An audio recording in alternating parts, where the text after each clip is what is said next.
මිනිසෙක් තම බිරිඳගේ දැස් දෙස බලා දැඩි ලෙස මෙසේ පැවසීය. මම වෙනත් කාන්තාවකට ආදරය කරනවා. මට දික්කසාදය අවශ්‍යයි.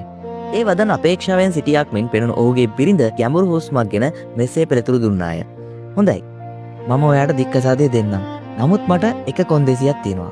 අපේ පුතා මේ හදිසි වෙන්වීමෙන් පීඩා විඳින්න ඕනි නැහැ. ඒ නිසා එක මාසයක් යනකම් හැමදාම නිින්දට කලින් ඔයා මාව අපේ නිදන කාමරයට වඩාගෙන යන්න ඕනේ. ඉන්පසු අපිට දික්කසාදයත් එක්ක ඉස්සරහට යන්න පුළුවන්.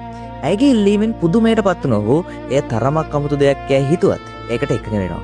ඔහු ඒ මෝඩ කොන්දේසියක් කියලා හිතුවත් පුතා වෙනුවෙන් ඒකට කැමැත්ත පළ කරනවා.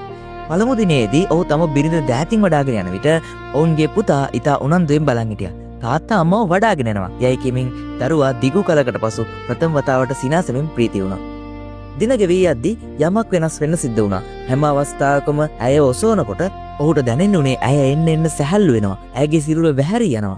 ඇයගේ මූණ පාළුවටපත් වෙනවා වගේම ඇයගේ නිහඬ බව එන්න වැඩි වෙනවා කියන එකයි. වසර ගණනාවක් තිස්සේ ඔහු නොසලකා හැර තිබූ දේවල් ඔහුට දැන් පේන්න වුණා. ඇගේ දැස් අසල ඇති කුඩා රැලි, ඇගේ සිනහවේ ඇති වෙහෙස මහන්සිය, ඇය පුතා රැක බලාගත් ආකාරය සහ ඇය කිසිදා මැසිවිලි නොනැගූ ආකාරය ඔහුට වැටහුණා. එක් සන්ධ්‍යාවක ඇය කැඩපත ඉදිරියේ සිටගෙන මේ විදිහට මුමුණනවා.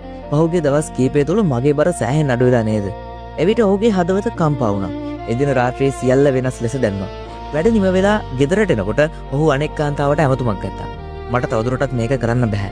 මම තවමත් මගේ බිරිඳට ආදරය කරන බව මට තේරුණා. ඔහු මල් අලවිසැලකට ගොස් මල් කලපම් මිල දීගෙන එහි මෙසේ ලියනවා. මගේ ජීවිතයේ ඉදිරි කාලය පුරාම මම ඔබව මගේ දෑතින් වඩාගෙන යන්නම්. උද්‍යෝගයෙන් ඔහු නිවසට දිව ගිය නමුත් ඇතුළු වන විටම ඔහු දුටුවේ තම පුතා හඬමින් සිටින අයුරුයි. තාත්තේ අම්මා නිදන කාමරේ ඉන්නවා. ඒත් එයා හැරෙන්නේ නැහනේ. ඔහු ගල් ගැසුණා. කාමරයට දුවගෙන ගියා. එහි ඇය නිසලව වැතිරී හිටියා. ඇය අසල ලිපියක් තිබුණා. වෙවුල්ලන දෑතින් ඔහු ඒ විවෘත කරනවා. මගේ ආදරණීය ස්වයං පුරුෂයා වෙත. අවසානයේ ළඟ බව මම දැනගෙන හිටියා. මට ජීවත් වීමට ඇත්තේ මාසයක් පමණක් බව වෛද්‍යවරයා මට කිව්වා. අපේ වෙන්වීමෙන් පුතා පීඩා විඳිනවා දකින්න මට අවශ්‍ය වුණේ නැහැ. ඒ නිසා අපේ අවසාන දවස් කීපය ගොඩක් උණුසුම් විදියට දැනෙන්න මම ඒ ඉල්ලීම කළා. නොදැනුවත් වුවත් නැතත් මාව වඩාගෙන ගියාට ඔයාට ස්තුතියි. කෙටි කාලයකට හරි නැවතත් මට ආදරය කළාට ඔයාට ස්තුතියි. කරුණාකර අපේ පුතාව බලා ගන්න. වෙන කවරදාටත් වඩා දැන් ඔහුට ඔබව අවශ්‍යයි. සදාකාලිකවම ඔබේ ආදරණීය බිරිඳ. ශෝකෙන් පීඩිත වූ ඔහු දනින් වැටි හැඬුවේය. ඔහු නැවත ආදරය සොයාගත් නමුත් ඒ ප්‍රමාද වැඩි විය. මන්ද සමහර විට සැබවින්ම වැදගත් වන්නේ කුමක්දයි මතක් කර ගැනීමට ජීවිතය අපට අවසාන අවස්ථාවක් ලබා දෙනවා. ඒක වචන වලින් නෙවෙයි. පෙනී ඉඳලා ආදරේ රැකවරණය දීලා පොඩි දෛනික කටයුතු වලින් තමයි ඒක කරන්න වෙන්නේ.